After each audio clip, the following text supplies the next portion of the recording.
The administrators, as you know, presented their budget requests to you in late January, and since then the Finance Subcommittee has met at least 2 times a week to really analyze every single line item in the budget. The Finance Subcommittee, of course, took questions that you as board members had. We researched and found the answers to each of your questions, and the Finance Subcommittee really gave me great feedback as I crafted the budget proposal, which I'm going to present to you tonight. I know how much all of you love paper and lots of information and binders. So we had binders prepared for you tonight. However, in thinking that we didn't want to bury you with much more paper than you needed for tonight, we're not giving you another binder tonight. But what we are giving you are 3 sets of papers. They are 3-hole punched, so you can put them in where you think they would go nicely in your binder as you organize your budget materials. Changes, specific changes to administrators' requests that I'll be talking about tonight. You will get those pages which you will replace at a later date. Once you adopt the budget on March 4th, everybody's going to get a new binder.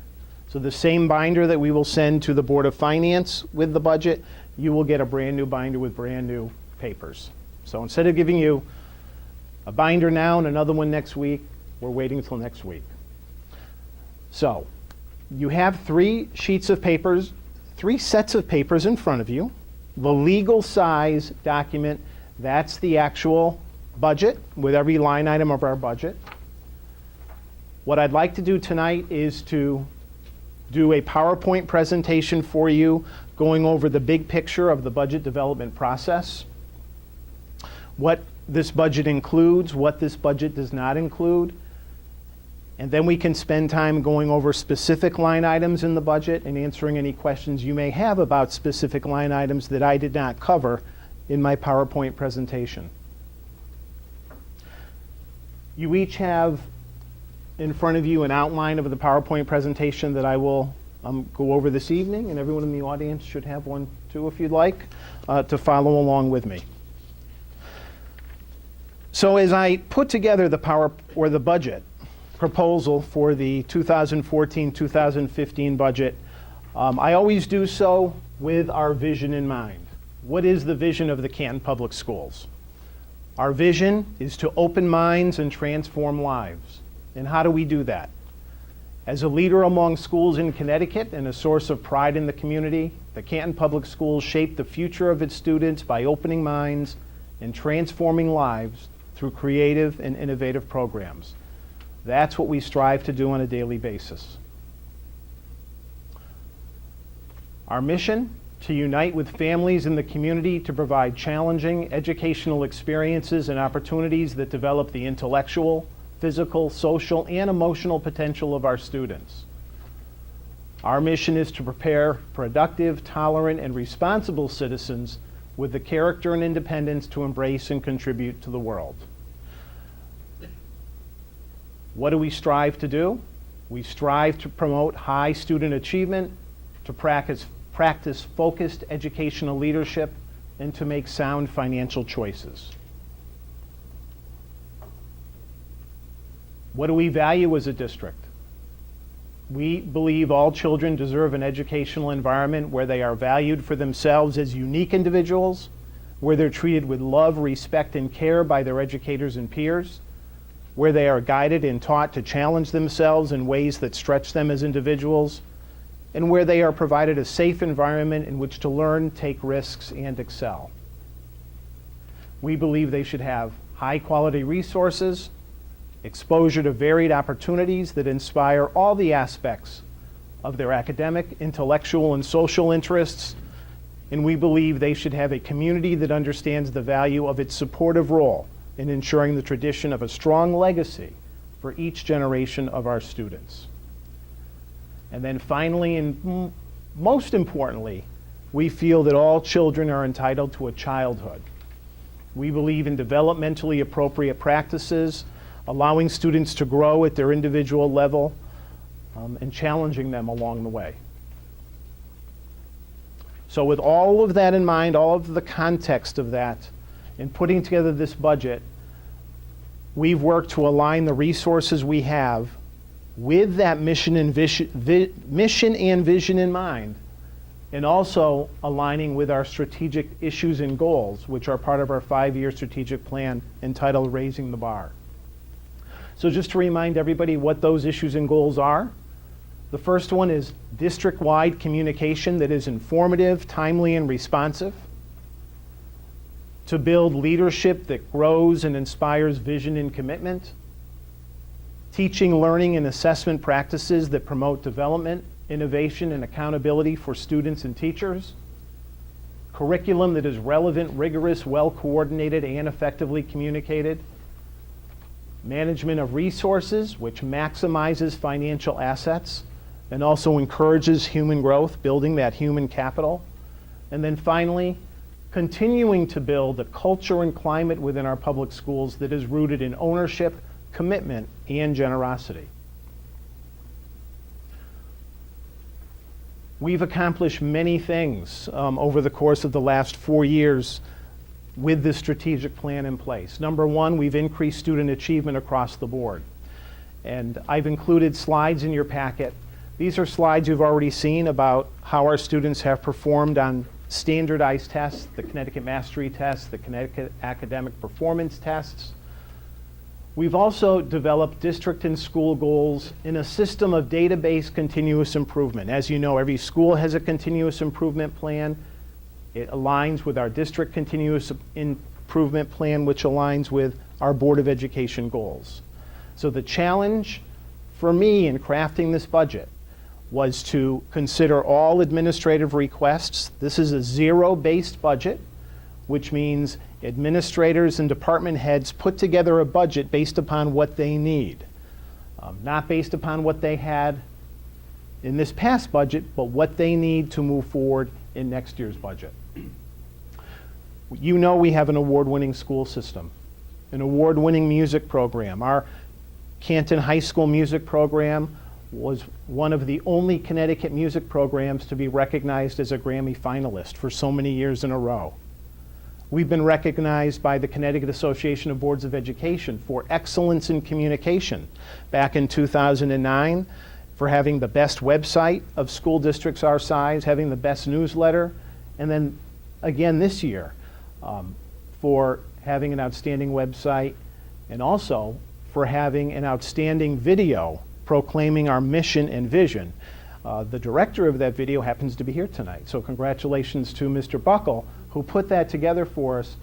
Representatives from CABE will be here on March 25th to present those awards. So we have so much to be proud of here in Canton, and we want to continue with those areas of excellence.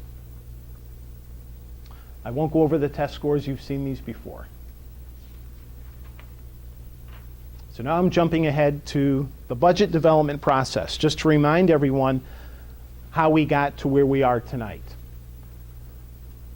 So administrators worked with their staff to develop budget requests based upon building or department needs. They then submitted their requests to me, to Dr. Jordan Grossman, our Assistant Superintendent of Schools, who's in charge of curriculum, and to Anna Robbins, who's our business manager. And again, I can't thank both of them enough for their hard work during this process. Administrators then presented all of their requests to you, the Board of Education, on January 22nd and 23rd. I then took those requests, considered each of the requests, and made changes. In most cases, reductions.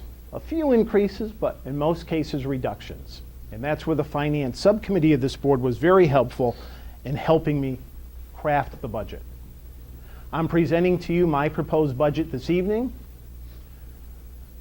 We have a series of meetings coming up this week for residents to learn more about the budget and to ask questions. And I'll go through those dates in a second. A week from tonight, the Board of Education will adopt the budget. So over the next week, the board, you will be considering my budget proposal and possibly make changes to make it your own as you look to adopt it on March 4th.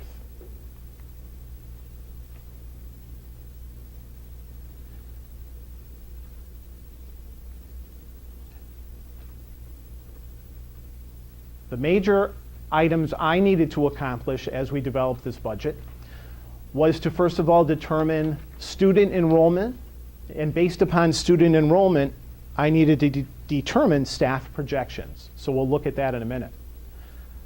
We calculated the major non-discretionary accounts. What are those contractual obligations we have entered into bargaining agreements with our employees? What are those contractual items for utilities, for transportation, for meeting the needs of special ed students that we had to look at? What are those areas of increases that at this point we didn't have any control over? And I'll go over those in a minute. I then prepared, reviewed, and prioritized school and program requests based upon the administrator's requests. And then over the last few weeks, I've been re-examining and prioritizing expenditures and looking at potential reductions.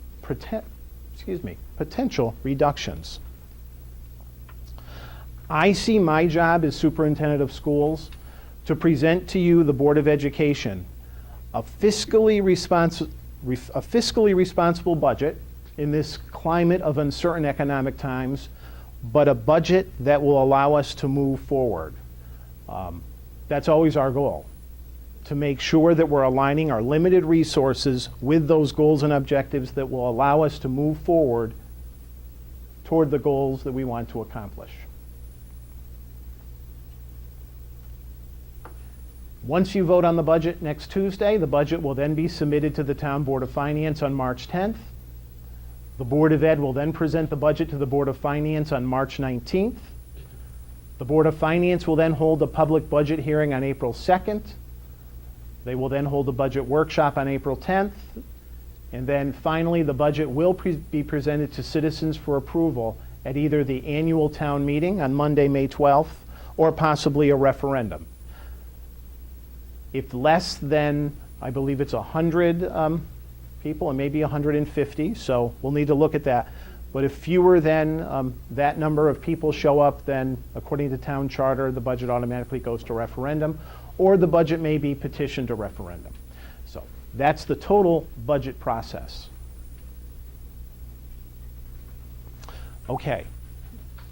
Now I'm going to go over with you enrollment projections, because the enrollment projections have great implications on our staffing projections.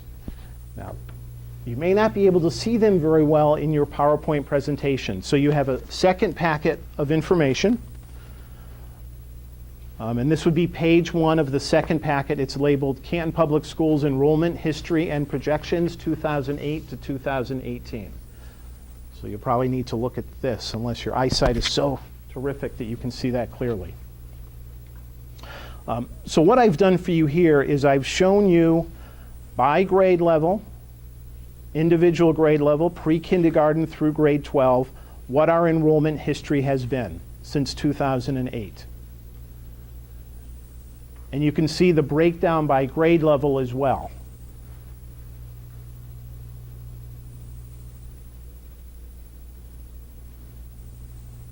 Yes, can't see. So the breakdown by grade level is right there. And so what we're looking at as we develop these enrollment projections, it's always good to look at the history and to look at the trends. More importantly, we want to look ahead. Where are we going to be in the next 4 to 5 years? When these enrollment projections were last done back in 2010, it showed that our enrollment was going to continue to increase until the 2012-2013 school year. And those of you who may have been on the board at that time will remember that. And those projections are coming true. We look at the number of births in town over the last 6 years, and the number of births in town is decreasing. It has dropped dramatically. We look at the number of building permits that have been issued in town over the last few years. And last year there were 10 building permits issued. As of this point in the year 2014, only 1 building permit has been issued. So there are fewer homes being built in Canton. So we're now seeing that our enrollment is beginning to decline. And we're seeing that this year, and more importantly, we're seeing that next year. So that's where I'd like to focus you on tonight, is what our projections look like for next year. So that would be 2014. So it's the fourth row from the bottom on your page. The biggest drop that we're seeing is in kindergarten enrollment.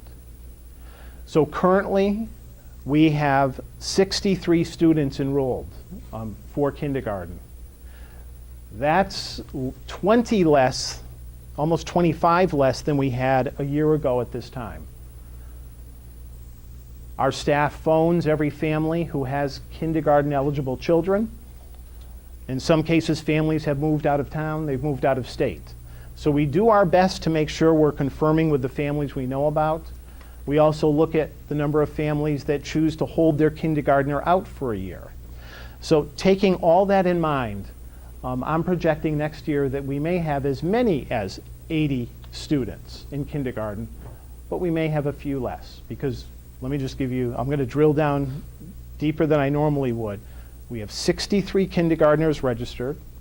We hope to have 10 students from the choice program. That's always our goal, to begin 10 students in kindergarten within our district. That's 73 students. And then we will always have a few students move in over the summer. So I'm building in 7 students there. So I'm projecting 80 students in kindergarten. The trend has always been that we gain between 5 and 10 students between kindergarten and first grade. Some families choose to bring their kindergartners to a private kindergarten, a Montessori school, and then they join us in first grade. So you can see, as you look at the enrollment projections, I've added 10 students to that enrollment projection, thinking the year after we'll have 90 students in first grade. So the further out we go with enrollment projections, they're really our best guesstimates, but the enrollment projections are done every fall to update them. But the projections for the 2014 year are going to have staffing implications for us moving forward, and I'm going to talk about that in a minute. So you can see we're going to go from, I'm sorry, press the wrong button. We're going from enrollment this year of 1,689 students, of students that attend our schools. Now we have more students living in Canton than go to our schools, and that's a separate slide that I'll show you in a minute. But we'll drop from 1,689 students to 1,657 students between this year and next year, if these projections hold true, and I expect they will. Are there any questions about this data?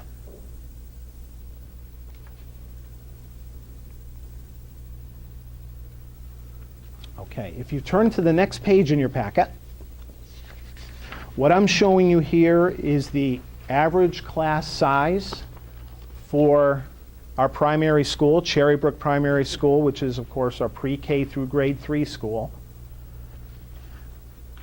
And also the average class size report by grade for Canton Intermediate School, our grade 4, 5, and 6 school. I think, again, looking back at history, the last 2 years is important, as well as looking at this year, and then looking at the projected number of sections. So you can see how many sections we've had of each grade level, and what the average class size has been, and what I'm projecting it to be for next year. So the biggest change is in kindergarten. So I'm projecting 4 sections of kindergarten, and if 80 students attend, that'll be 4 sections of 20 students. Okay, that's a drop from the 6 sections we have this year, with 16 and 17 students in a class. I'm projecting 5 sections of first grade. That's a change from this year where we have 6. We'll go to 5 sections and have class sizes of 20 and 21. In second grade, we'll have 6 sections of 20 students. In third grade, 6 sections of 19 and 20 students. And then at Canton Intermediate School, We will have 6 sections of 4th grade with 22 and 23 students, 6 sections of 5th grade with 22 and 23 students, and 7 sections of 6th grade, one of our largest classes, with 23 students. So again, I look at enrollment very closely because our goal is to work as efficiently as possible within the district, keeping our class sizes within the class size policy, which is at the bottom of this sheet for your reference. But we also want to be as cost effective as possible too. So the bottom line with the elementary teaching staff is that the staff will be reduced from 43.5 full-time positions to 40.5 full-time equivalent positions. So 3 positions will be eliminated. Some of these positions are due to attrition, retirements, or people resigning. So you'll find out more about that moving forward, but tonight I'm just going to talk to you about positions. Across the district, there is another equivalent of 1.6 FTEs. So I'm reducing this budget. I'm reducing this year's budget as we move into next year by 4.6 full-time equivalent teaching positions. And I'll repeat that later on as we move forward. Are there any questions about class sizes or staff projections at Cherrybrook or Canton Intermediate School? I'm not a good mathematician, but I count down 4. If we're down 2 in kindergarten, 1 in first grade. It's the number of kindergarten teachers, because remember we have half-day sessions. Right. Okay. Oh, half day. Okay, so that And it's, does 1. yes, that's very confusing. Thank you, Peg, for asking about that. So it's 1 FTE reduction in kindergarten overall. Other questions? Okay, the next page in your sheet. Wow. The next page in your packet, page 3, these are middle school enrollment numbers and what the average class size is in each course at the middle school. So I don't have a slide on this in my PowerPoint, but you do have this in front of you.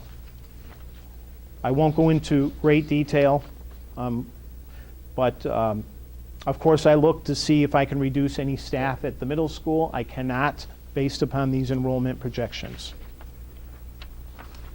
And then if you turn to page 4 in your packet, you'll see the Canton High School class size report by grade.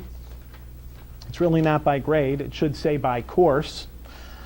So what we do is we calculate the average enrollment numbers across all of the offered sections. We make sure that our students register for courses as early as possible so that we have these numbers in the budget development process. So I do have the specifics of how many students are in each course that we offer. We do not offer courses, of course, if we only have a small number of students taking that course. We either have them, encourage them to take a different course or to take a virtual high school online course, which we've talked about in the past. So I have that detail that I can share with you at another time if you'd like. But I think looking at these average class sizes for the last 2 years for this year and what I project is helpful. I know you're seeing this for the first time. Any questions that you have by your initial look at this? So the FTEs are going to stay the same at the high school, unless as we look more closely at these enrollment numbers, I can make further changes.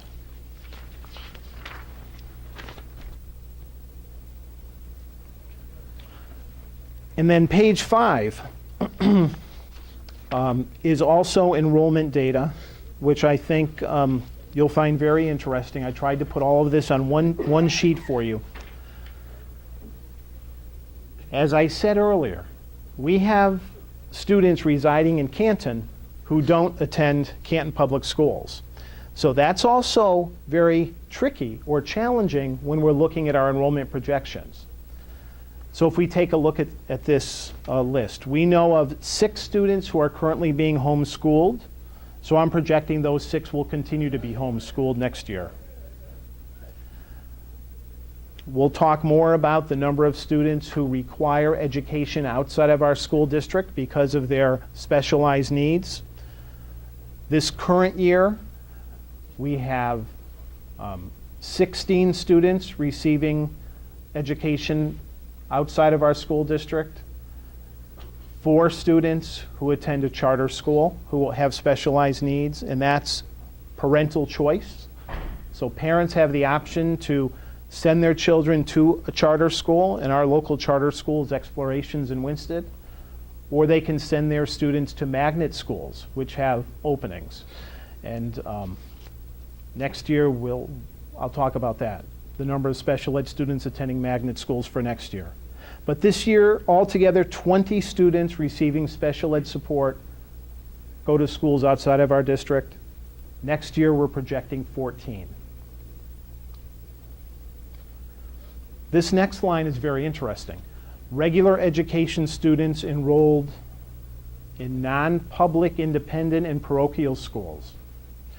Look at the number of young people that are enrolled in those schools. Last year, 135. So these are students that might attend the master's school in West Simsbury, or Westminster School, or I've got a 3-page list. Schools of that type. So that number was surprising to me, that we have that many Canton students attending those schools. The data has not yet been compiled for this year yet, but we can only assume that the numbers will be in the same range when you look at the history. Back in 2010-11, we had 159 students. 2011-12, 145. 2012-13, 135. And this information is gathered from a state report. So that's how I get that information. Students enrolled in technical and vocational agricultural programs. So we have students who can choose to attend Oliver Wolcott Technical School in Torrington. And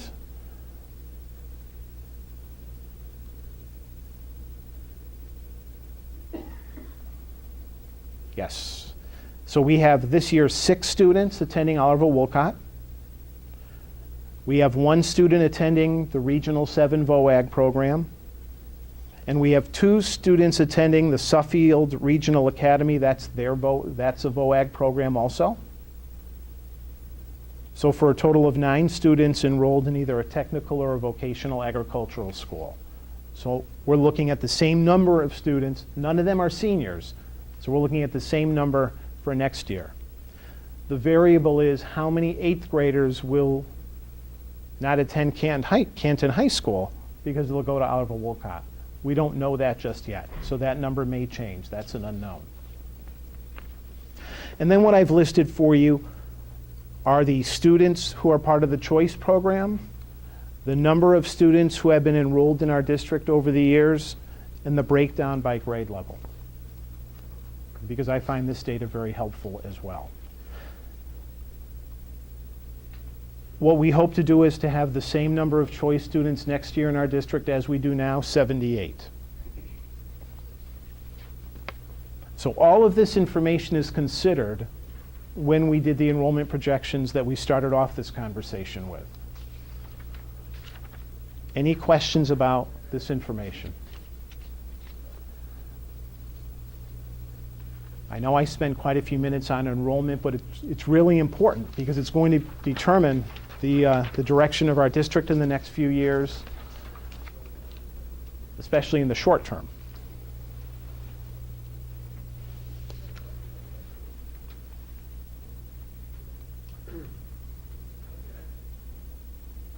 Okay, so now we're going to jump back to the budget with what we knew as the issues that had the greatest financial impact. So those would be those areas that I'm talking about when I talk about contractual agreements with our bargaining units, contracts for utilities, for our buildings, and so forth. Just to open up the doors to our schools in late August of 2014, this is what we know we'll need to spend. Now, this is taking into consideration the reduction of the 4.6 FTEs. Okay? So already taking those 4.6 FTEs out, this is where we are, beginning the budget process. So you can see contractual, certified, and non-certified salaries.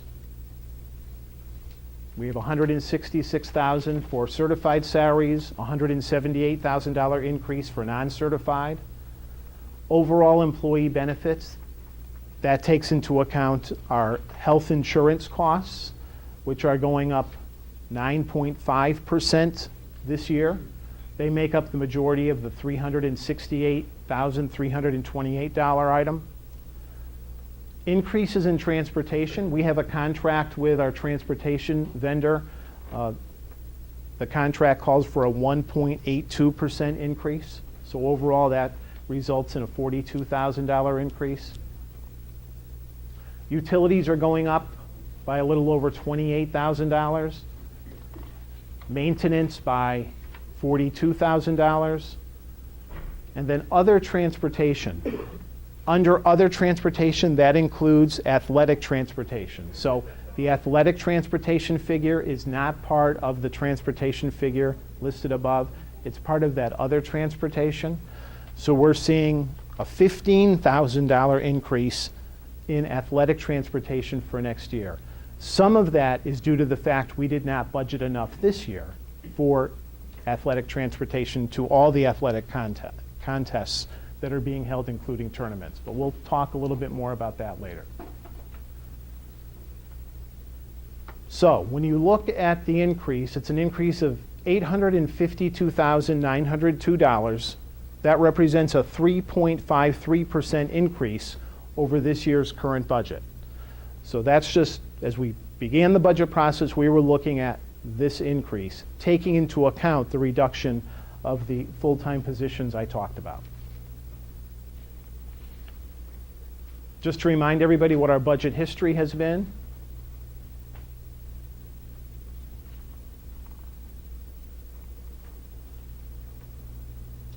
Now, before we talk about specifics of the budget, these are the key elements that we have to keep in mind to make sure that we have resources, first of all, to meet the individual needs of all students, including those requiring special education and related services.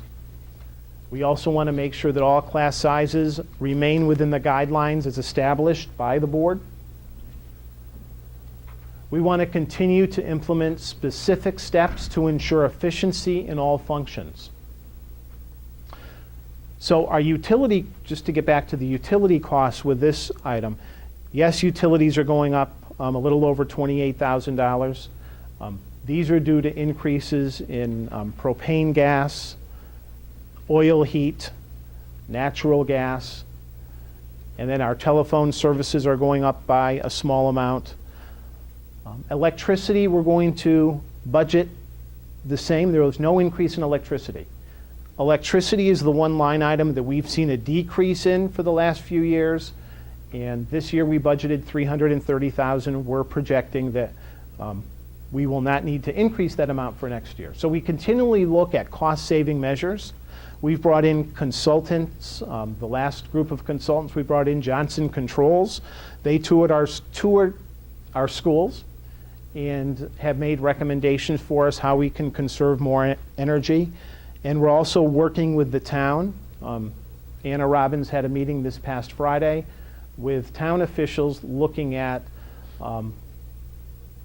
a consulting firm who's working with the Connecticut Council of Municipalities. So we're pursuing that too. So we continue to look at how we can conserve utility costs in our district.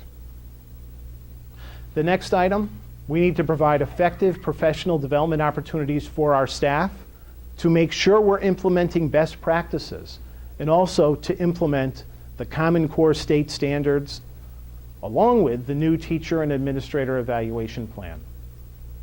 You're going to see as we look at that area later on that we are only asking for an increase of $5,000 in our professional development line item. We have done so much with so little as far as providing professional development to our staff. On one hand, that's a great credit to our staff because under the leadership of Dr. Grossman and our principals and using the expertise of our teachers, we're using that. We're allowing staff time to collaborate, to build up their professional capacity. But we really need to keep a look at that line item because we spend very little in that line item compared to other districts. But it's a credit to our outstanding staff. But we are asking for a small increase there. And then we want to make sure we maintain all of our school buildings. It is so important that we do this. When repairs need to be made, we need to make sure we have the funds to do those repairs in a timely fashion so that it doesn't get so overwhelming so our buildings don't start falling apart years down the road. Right now, we are playing catch-up in this regard. Again, we'll talk about this in a couple minutes. But for major building repairs fall under the capital improvement project budget. In Canton, that budget is it's considered part of our operating budget. That's not true in most towns. So when you read in the paper what the operational increases that school districts are asking for across the state, keep in mind that in most of those districts, many of our surrounding districts, Granby, Farmington, Simsbury, Avon, the capital budget is separate. So tonight, you'll hear me talk about what we need to do, what specific projects there are, and I'll talk about what the percentage increase is in the capital budget versus our operating budget. But when you look at the line item in our budget for building repairs, we budgeted $100,000 last year and this year. We need to increase that amount. So we're looking for an increase of $25,000 in that building repair account. And we have a long list of what that $25,000 will take care of in our district. So we'll talk about that in more detail. That contributes to a portion of what the $42,000 increase accounts for. Okay, so the bottom, if you're like me, you always like to know the bottom line. So I'm finally getting to the bottom line, and then I'll go into more detail. The budget that I'm proposing to you tonight is a total of $25,300,534. It's an operational increase of $899,938, which accounts for a 3.73% increase. That increase, well, let me just step back and say the increase for the fixed costs, that 3.53%, that accounts for 74% of the total increase. So I think that's important to remember. I'm asking for a capital expenditure increase of $252,086, which represents a 1.04% increase, for a total increase of $1,152,024, or a total of a 4.77% increase. So globally, what does this budget request have in it? It reflects providing services for 14 students placed out of district requiring special needs. This would be both for their tuition and their transportation. Now I'm going to have you change that 14. That just changed as of this afternoon at 4 o'clock. So we're now going to need to budget for 16 students because 2 students will be attending magnet schools. Okay, so we just found that out today. So as we know, the budget's a fluid document and the area of special education can change. We've already included those costs in our budget, however. So only this number is changing. not the bottom line of my budget proposal to you. This budget meets existing contractual obligations associated with staffing the school district to promote high student achievement. So our teachers are entering the third year of their negotiated contract. In the first year, they received a 0% wage increase.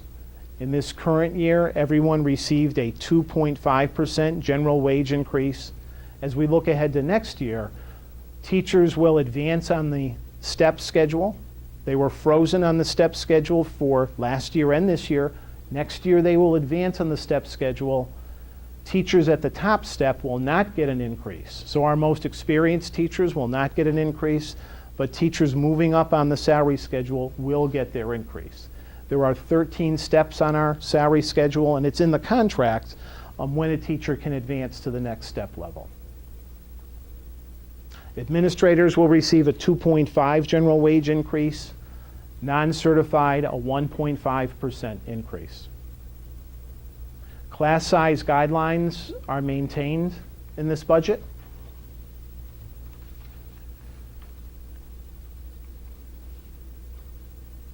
This budget funds the obligations for pension and employee insurance, provides funding for professional development, funds the current tutoring and homebound tutoring needs. It funds the replacement of most technology over 6 years old. In last year's budget, we were not able to purchase any new technology. We did not purchase any LCD projectors in last year's budget. So we really reduced our technology budget to bare bones last year. What we're hoping to do this year is to fund the replacement of our technology to get back on track with our technology replacement cycle. And that is to replace technology that's 6 years old or older. I just want to spend a moment talking more about technology before I move on to the next items. In this budget request, I proposed $170,000 of new technology purchases. One of our priorities is to establish a one-to-one policy with our incoming freshmen, our 9th graders for next year, to purchase each of our freshmen a Chromebook. Those are part of the new technology requests. Also to purchase additional Chromebooks for Canton Intermediate School and Cherrybrook Primary School, again, to make sure that we're teaching our students the technology skills that they'll need to be career and college ready by the time they graduate high school, and also to prepare them to take the Smarter Balanced Assessment, which we're going to begin piloting this spring. We really need to move forward in the area of technology. In discussing this with the Finance Subcommittee, my recommendation is to take a look at the balance of funds that we have in our Open Choice Grant Fund. You know we receive a certain amount of money for every Open Choice student that attends our district.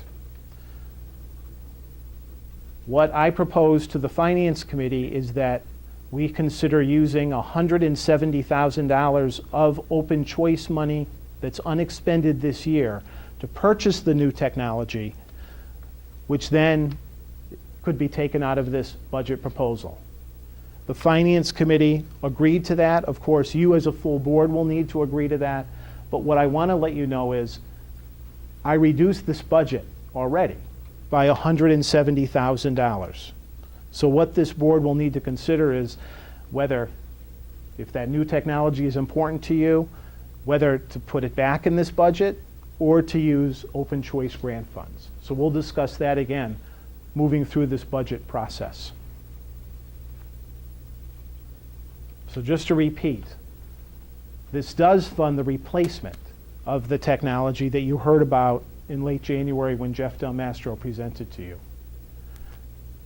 Dana, was I clear about that? Feel free to jump in if I'm not. Do you have questions about that? Basically, his budget is connected, took that out. We evaluated how much is left in open choice right now. That's a big way to use technology.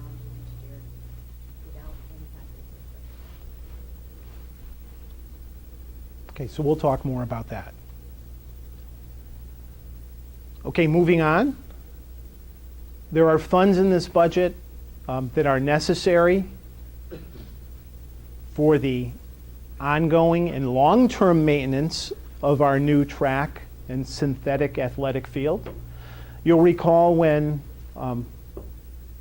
the town voters approved the construction of the track and synthetic field, that the Board of Finance wanted to make sure that we as a Board of Education budgeted enough funds so that what needs to happen in 10 years as far as the resurfacing of the track and what needs to happen with the synthetic turf can happen. So we're required to put $88,000 a year away for that purpose. So that's collected in a capital improvement account in the town, and I just wanted to make everybody aware that that is, yes, that is in our budget. And the additional $8,000 is there for our yearly maintenance of our field. You'll see that we're moving forward with some of the recommendations from our athletic study that we did in conjunction with the Connecticut Interscholastic Athletic Conference. We did a self-study looking at the exemplary standards of a middle school and high school athletic program, and then the visiting team made recommendations. One of the recommendations was for the Board of Ed to develop a plan to contribute funds toward the private funded sports.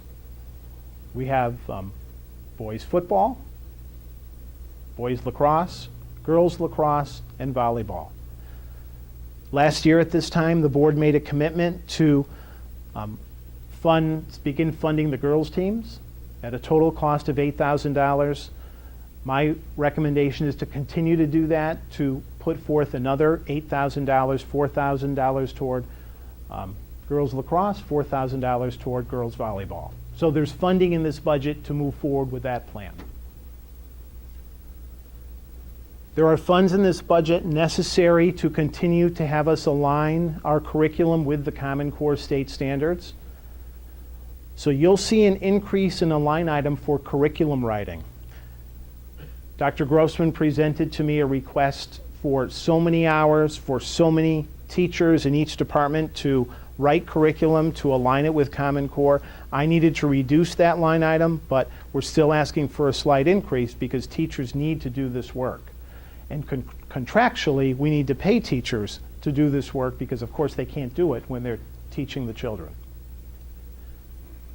This budget funds needed textbooks at Canton High School due to additional courses and changes in curriculum. And we can talk about that more in detail.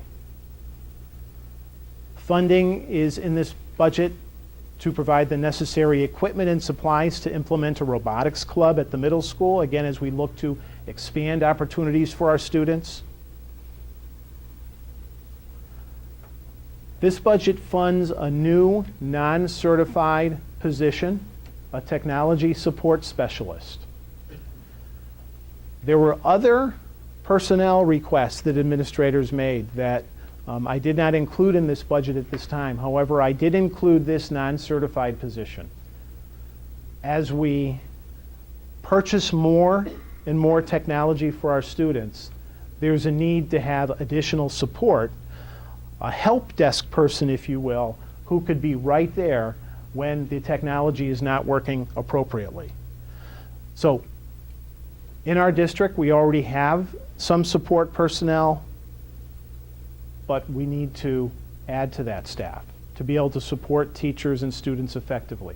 There's nothing more frustrating, as you know, than technology that doesn't work appropriately or that isn't working when you need it to work to get the daily instruction or the curriculum moving in that classroom. So we'll talk more about that. And then this budget funds the much-needed repairs at the school buildings and the federally required ADA projects that we've talked about for a few years that we really need to act upon. So that's what is in the budget. I always like to let you know what there were requests for and items that are not in my proposed budget to you. Part of our vision for the Elementary World Language Program is to bring world language down to grade 4. So there was a request to add to our world language teaching position a .4, which would allow the teacher to teach 4th grade. In this economic climate and looking at where we are with our staffing, I'm proposing that we put that on hold until next year. So that is not in this budget. There was also the request to have a 0.25 FTE increase to the library media position at Canton Intermediate School. Currently, the library media specialist at Canton Intermediate School is half-time. Mr. Hanlon proposed that we add to that position, again, allowing that person to spend more time teaching students on how to integrate technology. I could not justify that request at this time. There was a request by our IT administrator, Jeff Del Mastro, to have a server administrator, a person that would be responsible for overseeing the servers, making sure that proper maintenance is done, repairing them as necessary, work that he and his staff currently do. I could not justify that position at this time. And I just want to make it clear, all of these positions are very important, but tough decisions had to be made. I just could not include them in this budget right now. We already talked about the 4.6 FTE certified staff. 9 non-certified positions will not be filled next year. 2 of those were from people that have left the district already, so we're not filling those positions for the rest of this year, and I don't plan on filling them next year. And then the other 7 will be determined. Again, I talked about new technology purchases not being part of that budget. I did take that $170,000 out of this budget. And then as I looked at the extended day kindergarten program, the cost to the Board of Education to offer extended day kindergarten for all students without charging tuition would be approximately $120,000. And that's taking into account the savings that we would have from the bus runs. So Mrs. Robbins did an analysis, and that's what it would cost this board, $120,000 to offer extended day kindergarten for all without charging tuition. So that is not in this proposed budget right now. Although very important, and although part of my vision, when I look at the other costs that make up this budget, I just couldn't see including that right now. I'm sure we'll discuss that more in the future. I talked about the open choice grant that we receive. These are the funds that we are proposing to use from the open choice grant next year, just as we use these funds this year. So we'll fund the cost of summer school at both Cherrybrook and Canton Intermediate School. That costs approximately $12,000. I'm recommending we continue to fund the cost of Canton Academy, which is our alternative high school program, at a cost of $48,196. Paying for magnet school tuition from this account, which this Board of Education has done for several years. We're projecting magnet school tuition to be at a cost of $115,000.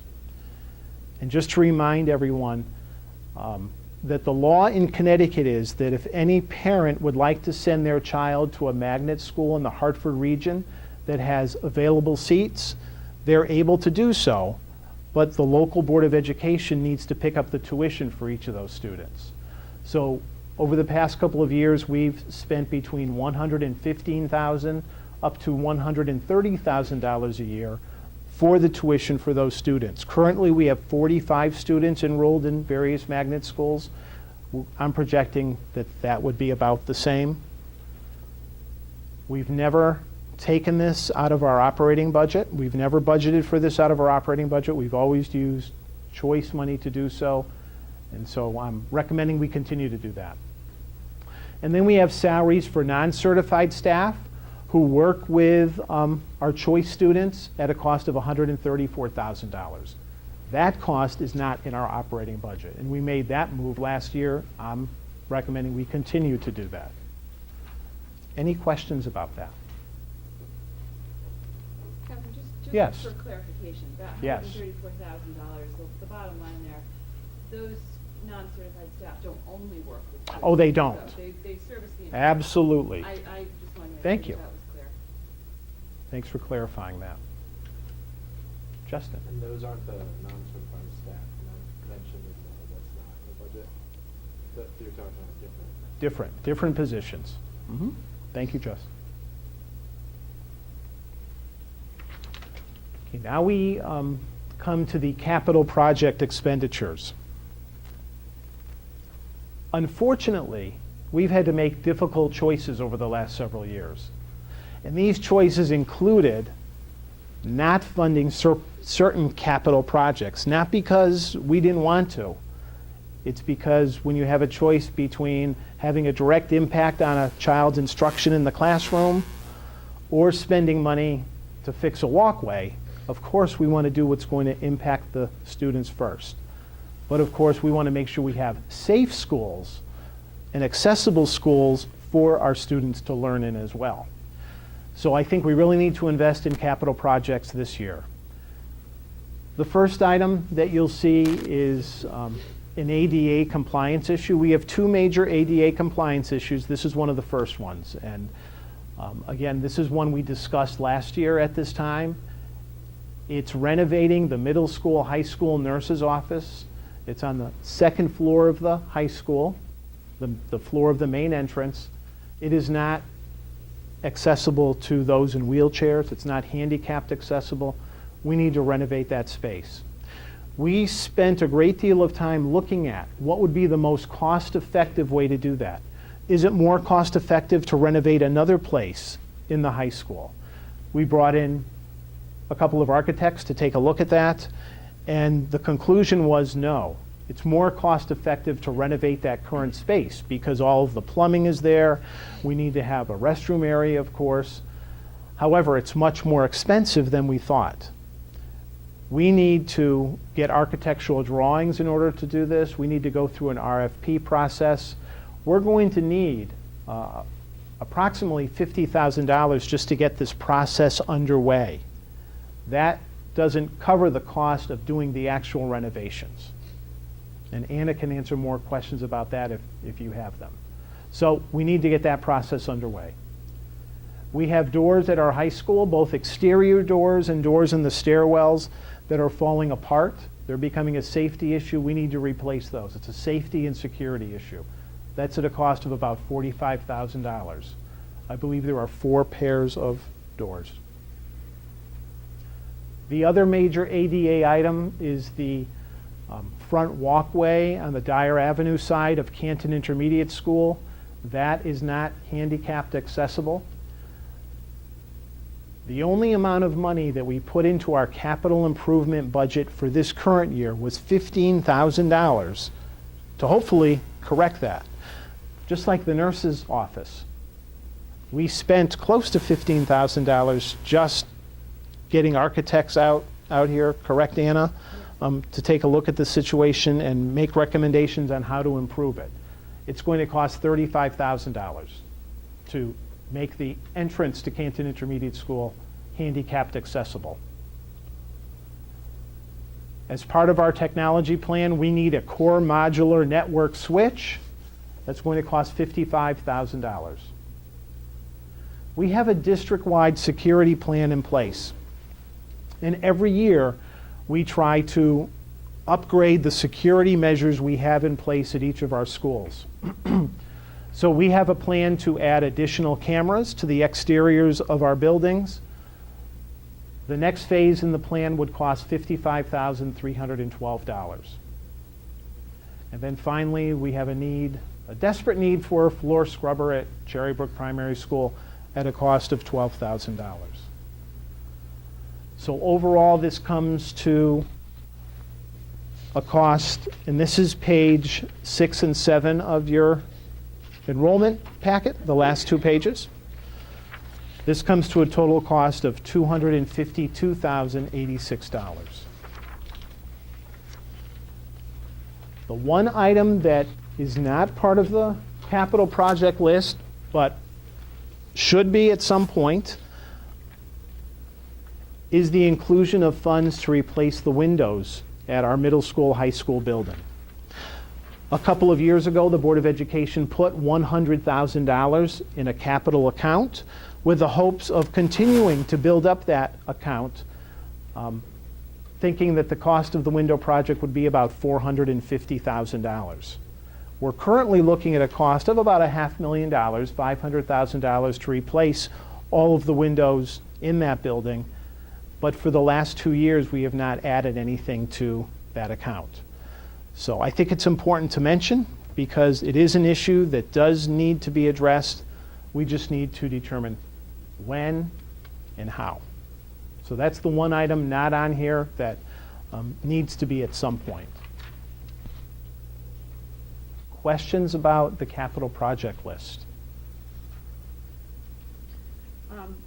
Not looking at this list, but looking at the proposed for 2015, 2016, So, it's a really high number. right, so, yeah. Are you going to be addressing that now, or we're just going to address that down the road? Yes. So as the Facilities and Finance Committee continues to look at this, first of all, we're gathering estimates for those projects that would be part of the 15-16 year.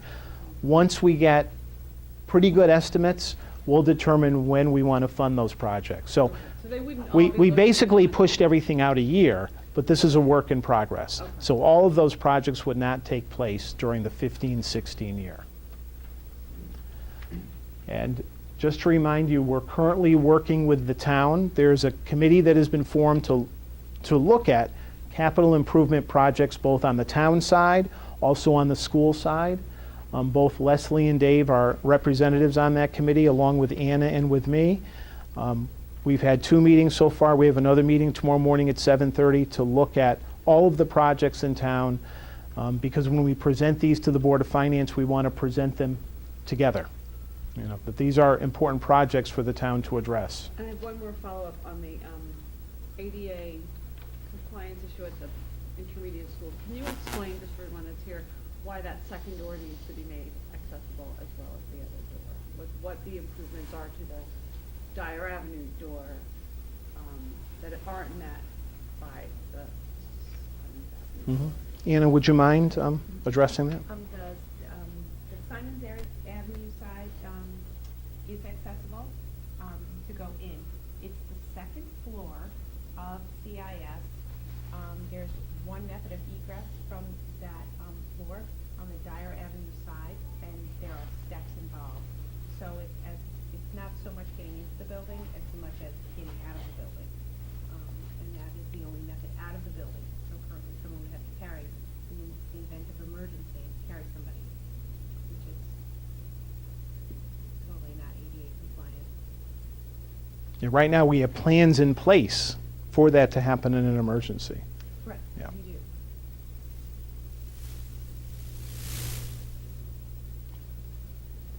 Other questions about the capital projects budget? As far as the ADA issues go, if we're non-compliant now and we're basically putting aside money aside from the CIS, but for the high school to make that ADA compliant or just to start looking at it, I imagine those are some of the high numbers for next year's budget, but what are our implications if we're not ADA compliant now, and when do they sort of force our hand to get ADA compliant? Great question. Since I arrived in 2006, sitting on my desk was the list of all the non-compliance issues related to ADA.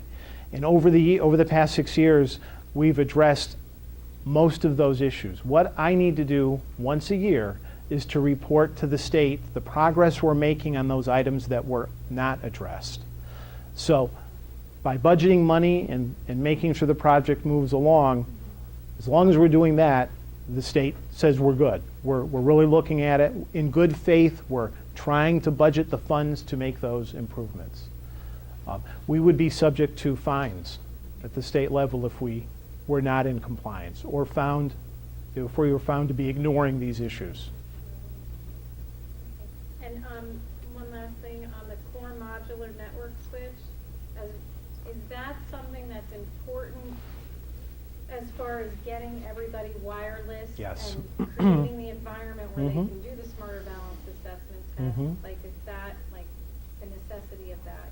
Where is that on a scale of one? I mean, is that like, we need that? Highest priority. Okay. We need that to move forward with our wireless environments and with the new technology, hopefully that we'll purchase. And Kevin, does that impact all 3 buildings? All 4 schools? I believe it does, Dr. Grossman. It's more than just the wireless, Mhm. it's our whole network. Okay. This switch has outlived its expectancy. So without this switch, we're relying on it that if it fails, it's not just the wireless that goes down, it's everything that will go down within the schools.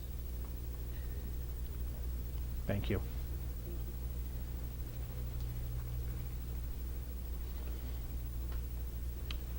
So again, the summary of my proposed budget, there's an operational increase of 3.73%, a capital projects increase of 1.04%, for a total of 4.77%. So where do we go from here? Following our discussion tonight, we'll be on the road on Thursday. So I begin my day at Canton Intermediate School, and I hope some residents will join me. So please spread the word. I will do the same presentation in a condensed version for citizens and be able to answer questions more specifically about line items in the budget. At 10 o'clock, I'll be here in the Community Center in Room E. At 2 o'clock at Cherrybrook Primary School. And then at 7 o'clock, the Board of Education will be meeting, I believe, in Room B, just to hear more thoughts about my proposed budget. So it'll be a busy day on Thursday. The Finance Subcommittee of the Board then meets early on Friday morning to consider all of the feedback from citizens and from board members to determine what changes to make to the budget so that the board is prepared to vote on the budget on March 4th. I already went through those other dates.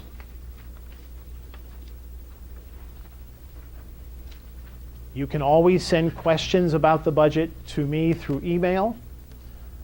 Also, we'll be posting the video from tonight's presentation on our website, along with budget information. Also, I hope to tape a program that will be broadcast on Nutmeg TV, as I normally do, giving highlights of budgetary information.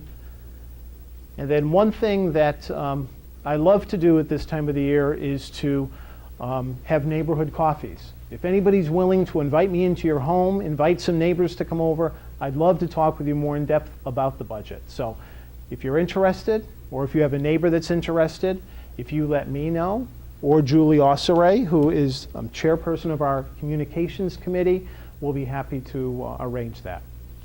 So that's information on communication of our budget. And that ends my formal PowerPoint presentation.